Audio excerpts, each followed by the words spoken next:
Lockdown starts tonight in Melbourne, 3 new cases in the ACT from that lockdown. But we don't need to look very far. I mean, you look at that report there and things are so much worse in the vast majority of the rest of the world in relation to this. That's right, Kieran. As concerning as events in Victoria are, I think it's important to put them in context. It's not only the United States, it's countries like Brazil and Russia as well. And in our own region, India is in a very bad place. Indonesia is not great. And we're yet to see how far and how fast this pandemic will spread across Africa and also parts of the Middle East as well. So the world is nowhere near on top of the first wave of this outbreak. And while we do need to be concerned about what's happening here, I think we need to be equally concerned and be watching outside of our own borders at how other significant countries and regions are dealing with this crisis. And in particular, do you mean those closer to home, countries like Indonesia, which are on our doorstep? Absolutely. We should be mindful of the humanitarian tragedy that's going on.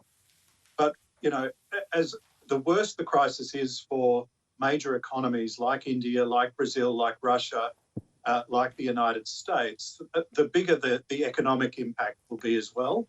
And there will be social and economic reverberations from the uncontrolled outbreak of this pandemic that will be felt for years, if not decades. That will have a big effect on the general stability of the world in which we live, and it will have major implications for our own economy as well as for the stability and the security that we've relied on for so long. We are seeing yet more examples of the tension between Australia and China.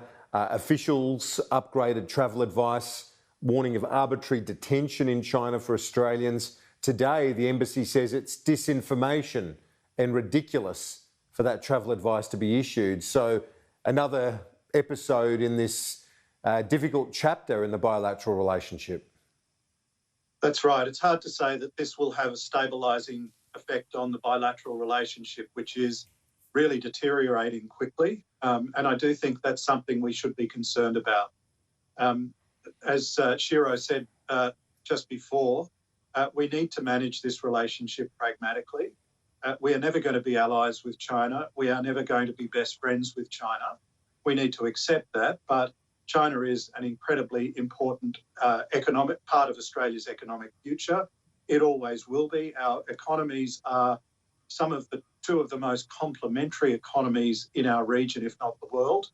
And that's showed by the trade figures that Shiro was quoting just before. So unless we want to descend into a purely antagonistic relationship with China, where trade and all other linkages are broken and put into deep freeze, something that would have really serious effects on our material prosperity, but arguably also on our security as well, then we need to find a pragmatic way to manage this bilateral relationship. And we need to do some long-term thinking about what might be the measures that we can take both multilaterally, as Shiro said, but also what might we be able to do within the bilateral relationship to start to stabilise things. Well, and as we discussed earlier as well, the Japanese model might be something where we can learn some lessons. The Prime Minister, Mr Morrison, is meeting his Japanese counterpart in a virtual summit. Shinzo Abe and Prime Minister Morrison will be holding talks tomorrow. So obviously we're like-minded nations with Japan, great trading partners and friends, but they have a much more immediate challenge, and they've been able to manage it in an increasingly effective way. That's right. It's really interesting to watch. One would hope our Prime Minister talks to the Japanese Prime Minister about the China relationship. The point I would make about the Japan-China relationship is that there are serious and ongoing and unresolved disagreements between Japan and China. These are over history and the interpretation of history. These are over territorial issues. You would say that the unresolved disagreements between Japan and China dwarf any disagreements that Australia and China have.